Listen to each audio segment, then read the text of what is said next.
Et bonjour à tous, j'espère que vous allez bien, comme d'habitude. Aujourd'hui, on filme avec un nouveau téléphone. J'ai repris un ancien téléphone que j'avais déjà eu, le Samsung A71. Donc celui-là, il filme vraiment génial. Donc j'espère qu'on aura une qualité meilleure que ce qu'on avait auparavant. Parce que les dernières vidéos, on avait une petite bande noire au-dessus, une petite bande noire en dessous. Et malgré les réglages, je ne pouvais pas les enlever. Donc là, normalement, on sera en plein écran. Ça sera mieux pour tout le monde. Aujourd'hui, on va voir un ampli Sony. Donc, c'est un STR-DE685. Donc, son problème, il y en a deux. Le premier, c'est que la personne est obligée des fois de toucher un peu à l'ampli, tapoter dessus pour que le son revienne. Ça coupait tout seul. Ensuite, on a un deuxième problème. Donc, je ne sais pas si ce problème a été créé parce que la personne a ouvert l'ampli ou si c'est arrivé après tout seul, quoi, naturellement. Mais en tout cas, on n'avait plus d'afficheur. Donc on met sous tension. On entend bien le petit clic.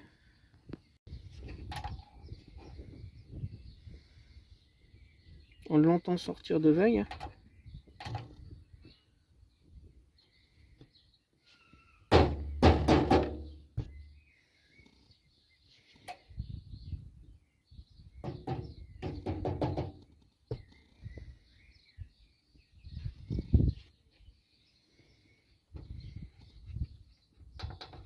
On voit bien le voyant là qui est allumé sur le mode. Si on le met en stéréo, ça fonctionne aussi. Donc on voit bien qu'il fonctionne mais qu'il n'y a pas d'afficheur. Alors voici l'intérieur. Ici on a le gros transformateur de puissance. L'alimentation de veille. Donc c'est la petite carte ici. Ici on a une carte vidéo. Ici on a le tuner.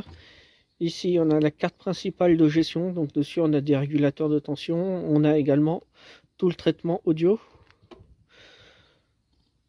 Et ensuite, on a l'ampli de puissance ici, avec les transistors d'étage finaux, quoi.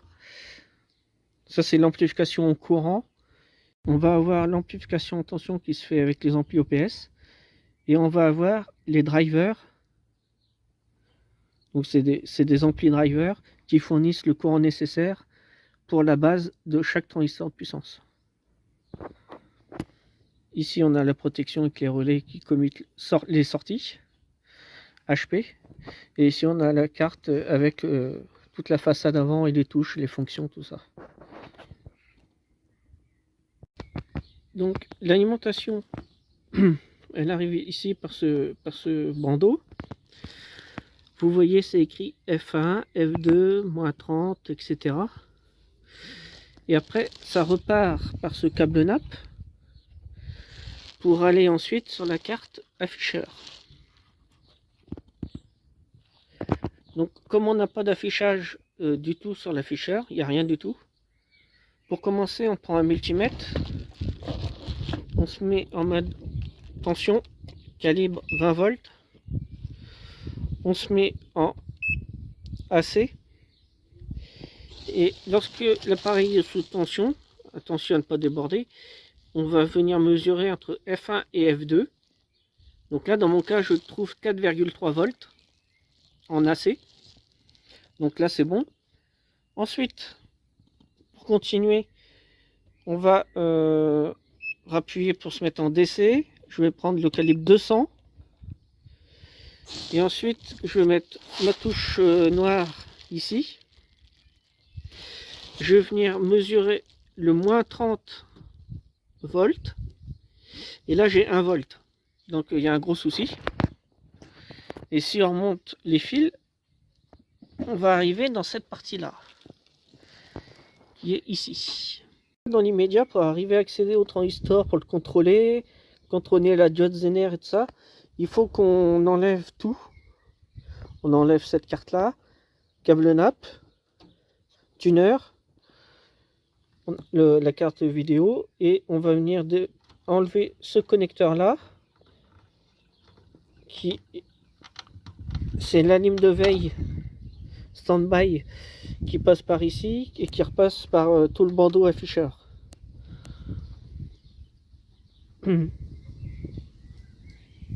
Et ensuite, on enlève les vis. On va enlever la façade arrière, bien sûr. Et ensuite, on va pouvoir enlever la carte complète pour pouvoir la tester. Et n'oubliez pas, il y a les vis qui tiennent le dissipateur thermique ici. Le gros dissipateur. On est obligé de tout enlever. Avant de tout démonter, ce que je conseille, c'est quand même de prendre des notes où vont chaque fil. Normalement, on ne peut pas se tromper, mais bon, dans le doute.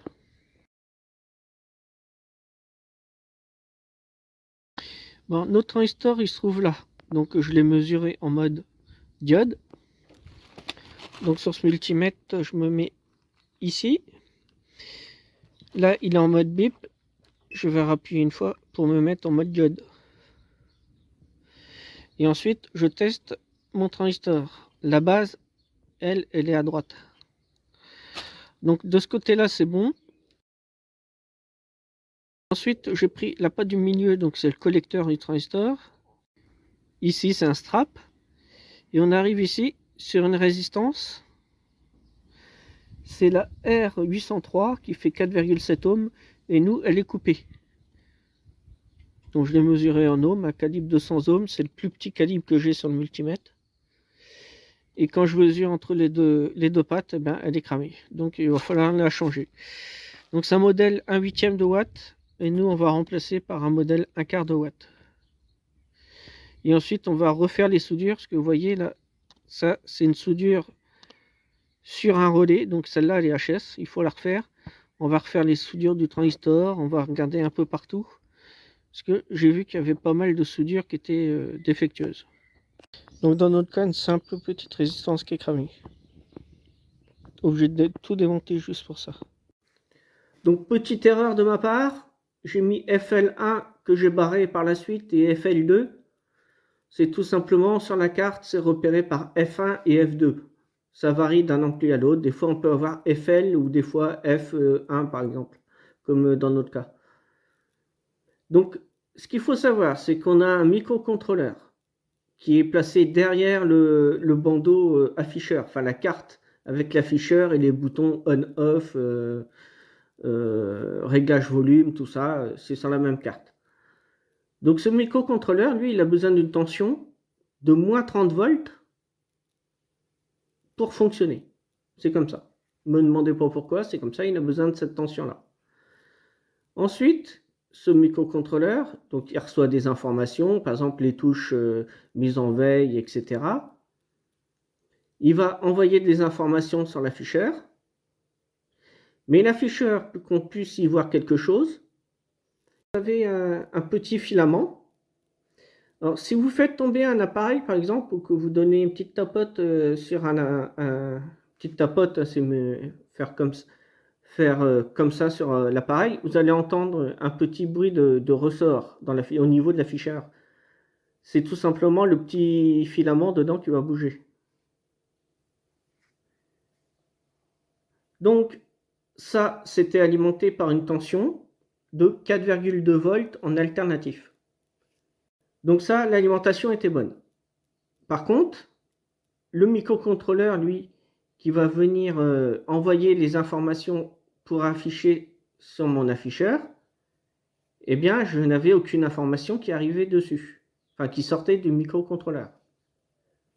Alors, le problème, c'est tout simplement que le moins 30 volts ici qui alimente le microcontrôleur n'était pas présent, était absent. Si on prend l'alimentation du gros transformateur, on va avoir le gros pont diode, le D802. Donc pour l'alimentation positive qui vient alimenter mes transistors de puissance, etc. J'ai bien sûr le plus du condensateur sur le plus de mon pont diode, le moins sur le GND. Ça, classique. On est à plus 55 volts. Ici, même chose pour la tension négative. Sauf que là, vous voyez, le petit trait, c'est le plus, est relié au GND. Et ici, la grande parenthèse, ça indique le moins du condensateur. C'est normal que ça soit câblé comme ça, car on est sur une tension négative. Donc on est en dessous 0 volts. On est à moins 55 volts pour alimenter également les tâches de puissance, etc. S'il y a des drivers de puissance, pareil. Ensuite, on a une résistance, la R803, de 4,7 ohms en 1/8 de watt. C'est vraiment tout petit. Et j'ai un petit montage régulateur, comme on a l'habitude de voir dans beaucoup d'appareils, et que j'ai moi-même présenté dans des petits montages que j'ai proposés dans des vidéos. Donc là, on a la tension Zener de 30 volts, puisque c'est une diode Zener de 30 volts que j'ai mis. Donc là, on est sur une tension négative. Du coup, la cathode, elle, va être reliée au GND, et l'anode va être reliée à la base de mon transistor. Tout le contraire d'une tension positive. Je vais rentrer par le collecteur et sortir par l'émetteur parce que je suis sur un transistor PNP. La petite flèche rentre dedans pour l'émetteur. Je vais essayer de faire un zoom. Là, on voit bien, la petite flèche rentre dedans. Donc, la résistance R804, elle, à quoi elle sert? À limiter le courant qui va venir dans ma diode Zener et dans la base de mon transistor. Si je mets un fil ici, eh bien, je grille direct la diode Zener et j'ai un court-circuit. Donc, ça veut dire que je fais péter ma résistance R803 dans ces cas-là. Donc, je passe par le collecteur, je sors par l'émetteur. Là, j'ai une résistance, on va dire, de tirage. Elle sert à tirer un minimum de courant. Le condensateur, on va dire de filtrage, un 47 microfarad. Le moins sur la tension négative. Le plus relié au GND. Et j'ai moins 30 volts qui part sur le microcontrôleur. C'est le driver, oui, c'est un driver qui vient commander mon afficheur. Donc ma tension moins 30 volts était absente. Pourtant, j'avais bien mon moins 55 volts lorsque j'ai pris mes mesures de tension. Ensuite, j'ai mesuré sur la diode Zener et j'avais 0 volt ici. Du coup, j'ai pris mon multimètre, j'ai regardé ici, 0 volt. Donc là, j'en ai conclu que ma résistance R803, elle était claquée d'office. Donc j'ai pris mon multimètre en mode ohm. Comme c'est une 4,7 ohm, je me suis mis, alors j'espère que vous allez bien voir, oui, sur le calibre 200 ohms. C'est le plus petit calibre que j'ai en ohms sur mon multimètre. Donc je prends, ça tremble un peu, 200 ohms, 2 kg, 20 kg, 200 kg, 2 mégaohms, 20 mégaohms et 200 mégaohms. Donc ça, c'est un tout nouveau multimètre que j'ai acheté exprès pour faire les vidéos, pour que plus personne ne se trompe et avoir le bon symbole de la diode sur le bon calibre. Puisque si vous vous rappelez, sur l'autre multimètre, j'avais les valeurs en ohms et il m'avait dessiné la petite diode, alors que la petite diode, c'était sur le même mode que le mode bip bip. Donc là, pour tester une diode, je me mets, hop là, le multimètre tombe, bien sûr, sur le mode ici, bip bip diode, et j'appuie une fois, parce que là, je suis que sur le mode bip, j'appuie sur select, et là, je passe en diode. Donc là, si je touche les deux pointes de touche, ça ne va pas sonner. Et en me mettant en mode diode, vraiment pas en me mettant en mode bip, ça va servir à protéger quand même les composants que je veux tester. Puisque certains composants n'apprécient pas qu'on teste en mode bip bip. Sauf si le multimètre, c'est la même fonction, diode et bip bip. Dans notre cas, on sélecte comme ça. Là, je repasse en mode bip bip. Ça sonne, vous voyez. Et là, le mode diode. Donc, j'ai mesuré cette résistance. Et puis, elle était claquée. Donc, c'est un huitième de watt. Je ne l'ai pas marqué. Je l'ai remplacé par un modèle 1/4 de watt. Parce que j'avais pas de résistance comme ça de 1/8 de watt. Et puis, il y avait la place. Donc, j'ai remplacé la résistance. Et j'ai mis un modèle en métal. Parce que si vous mettez un modèle en carbone, si la résistance se crame, je vais essayer de vous mettre droit quand même. Si la résistance crame, vous pouvez cramer le circuit imprimé. Donc déjà, je l'ai aussi surélevé légèrement pour pas qu'elle touche la carte en PCB, pour vraiment être sûr que ça crame pas. Et une métal, elle a la fonction que si elle crame, elle ne va pas être cramée, elle va juste se couper à l'intérieur. Que la carbone, elle va complètement cramer. Donc voilà pourquoi j'ai remplacé et par une métal. Et vu que là, elle sert à protéger, c'est que si ce transistor-là devient HS ou si j'ai un court-circuit ici de ma diode, eh ben, je fais cramer ma résistance, ce qui est logique. Donc j'ai résolu mes deux pannes comme ça, en refaisant les soudures un peu partout sur la carte, pas que sur les drivers, hein. Il y avait une mauvaise soudure sur un plus 5 volts sur un régulateur. Et il y avait des mauvaises soudures un peu partout. Et cet ampli est assez récent quand même, mais parfois vous pouvez avoir les connecteurs RCA qui sont totalement dessoudés. Et ça, c'est souvent sur les anciens amplis qui sont encore plus vieux, du genre des années 80 par exemple. Ceux-là, vous pouvez être pratiquement sûr que les soudures des borniers RCA, ils sont à refaire. Donc dans mon cas, le dépannage de cet ampli a été fait en pas longtemps et pour très peu cher, parce que la résistance, à vrai dire, elle m'a coûté moins de 5 centimes d'euros. Donc je ne sais pas si vous voyez le gain. Ça m'a coûté un petit peu d'étain, mais bon, ça c'est logique, hein, quand on fait l'électronique, il y a de l'étain. Ça m'a coûté pas beaucoup de temps parce que j'ai vite trouvé la panne, hein. Il suffit de faire des mesures au multimètre en tension continue et on arrive à savoir d'où vient la panne. Là, j'ai eu la chance de trouver le schéma. Parfois, on ne trouve pas le schéma. Et lorsqu'on ne trouve pas le schéma, bah, il faut le faire à la main.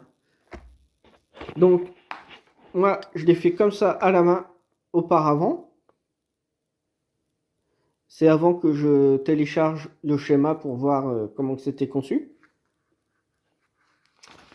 Et du coup, après, je l'ai refait un peu au propre pour que ce soit mieux pour vous, que ce soit plus présentable. Alors, j'espère que cette vidéo vous a plu. C'est très rapide, c'est un dépannage également très rapide comme la vidéo. Si vous avez aimé, le petit pouce, ça fait toujours plaisir d'avoir des pouces en l'air. N'hésitez pas non plus aux petits commentaires, ça fait toujours très plaisir, ça me fait marrer même des fois quand je lis certains commentaires. Je vous dis maintenant à la prochaine pour une future vidéo. Donc je redis ma phrase comme je dis à chaque fois, soyez sages, mais comme dirait Dom, mais pas trop. Allez, salut, salut!